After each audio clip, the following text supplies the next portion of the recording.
मित्रों नमस्कार। मैं ज्ञानेंद्र सिंह यानी कवि ज्ञानी हिंदुस्तानी, और कवि होने के नाते मैंने परसों 24 मई 2020 से ये निश्चित किया है कि मैं एक लाइव अपने प्रतिदिन अपनी कविताओं या रचनाओं को सुनाने में दूंगा।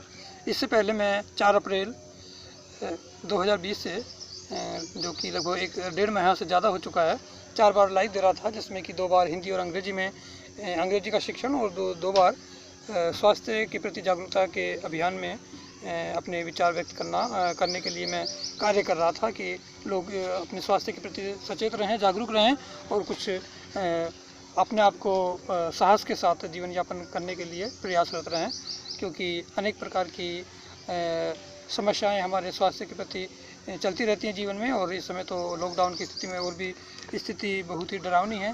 तो ऐसी स्थिति में हम अपने आप को किस तरह से संयत रख पाएँ, किस तरह से अपने को संयत और संयम स्थिति में रखते हुए हम किसी भी प्रकार का अपने आप को अशांत महसूस ना करें और हम स्वास्थ्य के प्रति न केवल स्वयं जागरूक हो रहे हैं बल्कि दूसरों को भी स्वास्थ्य स्वच्छता आदि के बारे में सचेत या जागरूक करते रहें।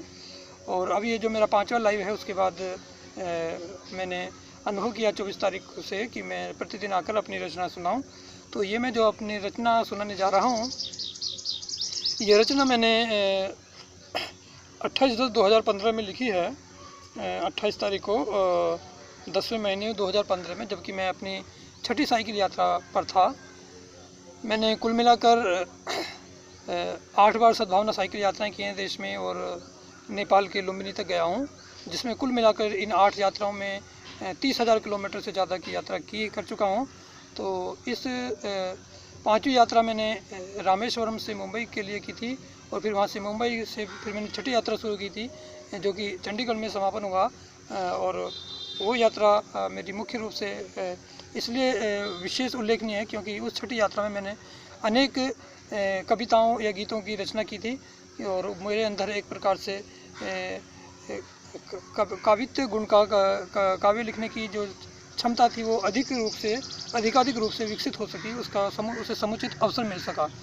तो इसके लिए मैं अब ये अपनी जब मैं 6ठी यात्रा मुंबई से था, तो जो पंजाब की यात्रा के दौरान उस समय जब मैं पंजाब में था, तो जब मैं लुधियाना पहुंचा था, मैं वहाँ पे 27 तारीख को पहुंचा था। और जब मैं वहाँ एक गुरुद्वारे में, कलगीधर गुरुद्वारे में रुका था, तो रात में जब सुबह मैं उठा 27 को रुकने के बाद, 28 में सुबह मुझे कविता लिखने की इच्छा आई और मेरे अंदर कुछ शब्द आने लगे, और फिर ये कविता सुबह 7:40 पर सुबह संपन्न हुई। ये इस कविता के जो ये ओ प्रेम के पुजारी के नाम से देश प्रेम और विश्व शांति का एक प्रकार से गीत या कविता है, उस रचना को मैं आज आपके समक्ष प्रस्तुत करने जा रहा हूँ। तो ये कविता कुछ इस प्रकार है। ओ प्रेम के पुजारी, दुनिया में ये इतनी नफ़रत क्यों है, जबकि यहाँ दिलों को प्यार की ज़रूरत तो अभी भी ज्यों की त्यों है। ओ प्रेम के पुजारी, दुनिया में ये इतनी नफ़रत क्यों है, जबकि यहाँ दिलों को प्यार की ज़रूरत तो अभी भी ज्यों की त्यों है।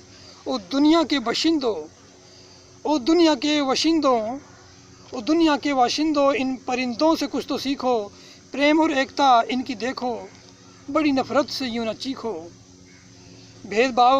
भेदभाव का बोझ ये इतना हम क्यों ढो रहे हैं, अपने ही बच्चों के लिए हम यह दुखों का बीज क्यों बो रहे हैं।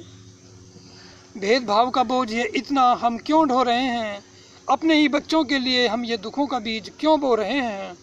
क्या मती मारी गई हमारी जो हम ऐसा कर रहे हैं, जब उसी मालिक के हैं हम सब बच्चे तो फिर क्यों झगड़ रहे हैं।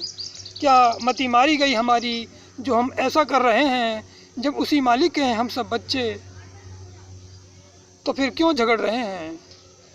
एक ईश्वर के हम सब बच्चे तो हमें उत्पन्न किया उसी ने, एक ही मालिक के हैं, एक ही ईश्वर के हैं हम सब बच्चे, हमें उत्पन्न किया उसी ने। उसको लगते हैं हम सब अच्छे जब हम रहते हैं खूब खुशी में, उसको लगते हैं हम बहुत अच्छे जब हम रहते हैं खूब खुशी में। दुर्भाव ना फैलाना बहुत ही नीच कर्म होता है, शापित हो जाता है वो व्यक्ति और फिर जीवन भर रोता है। दुर्भाव न फैलाना बहुत ही नीच कर्म होता है, शापित हो जाता है वो व्यक्ति और फिर जीवन भर रोता है। दिलों की दूरियां मिटा दो, प्यार की पूरियां पकाओ। आओ दिलों के द्वार खोलें खुल के, झिझक कर यूं न सक पकाओ। दिलों की दूरियां मिटा दो, प्यार की पूरियां पकाओ। आओ दिलों के द्वार खोलें खुल के, झिझक कर यूं न सक पकाओ। आओ आपसी प्यार करना सीखें, जो है हम सब के लिए ज़रूरी। आओ हम आपसी प्यार करना सीखें, जो हम सब के लिए है ज़रूरी। हम प्रेम के पौधे खूब उगाएं और तोड़ डालें सब चाकू छुरी। आओ आपसी प्यार करना सीखें, जो है हम सब के लिए ज़रूरी। हम प्रेम के पौधे खूब उगाएं और तोड़ डालें सब चाकू छुरी। हम सब मिलकर खूब प्रेम के बीज बोएं और शांति का उपन सींचें। अब कोई हथियार न बनाए और कभी तलवार भी न खींचें। हम सब मिलकर खूब प्रेम के बीज बोएं और शांति का उपन सींचें और शांति का उपन सींचें। अब कोई हथियार न बनाए और कभी तलवार भी न खींचें। पीर पैगंबर भी जो सब यहाँ आए, पीर पैगंबर भी जो सब यहाँ आए, सभी ने हमें प्रेम का प्रसाद बांटा। सभी ने जीना हमें सिखाया और दूर किया हमारे दुखों का कांटा। पीर पैगंबर भी जो सब यहाँ आए, सभी ने हमें प्रेम का प्रसाद बांटा। सभी ने जीना हमें सिखाया और दूर किया हमारे दुखों का कांटा।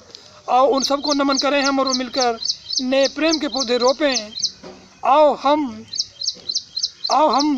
उन सबको नमन करें और मिलकर नए प्रेम के पौधे रोपें।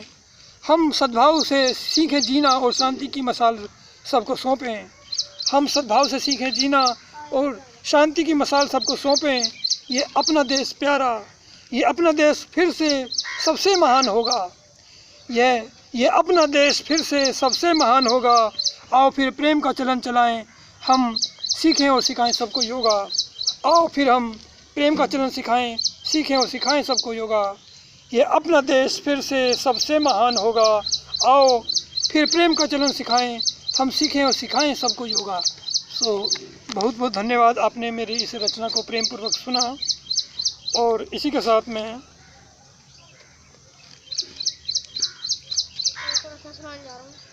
इस रचना को संपन्न करने के साथ ही आज के इस 5वें लाइव को समाप्त करता हूँ, संपन्न करता हूँ। आशा करता हूँ कि ये मेरे द्वारा लिखी गई ये गीत या रचना, जो कि पंजाब के लुधियाना में कलगीधर गुरुद्वारे में लिखी गई थी। जब मुझे वहाँ पर एक रात रुकने का अवसर प्राप्त हुआ और सुबह सुबह मुझे इस गीत को लिखने की हृदय में भावना उत्पन्न हुई, और जिसके माध्यम से ये एक प्यारी सी रचना मानवता के लिए, देश प्रेम के लिए, विश्व शांति के लिए लिखी गई। तो इसी के साथ मैं आज के इस लाइव को संपन्न करते हुए आपको नमस्कार करता हूं और इस 5वें लाइव का समापन करता हूं। नमस्कार, धन्यवाद।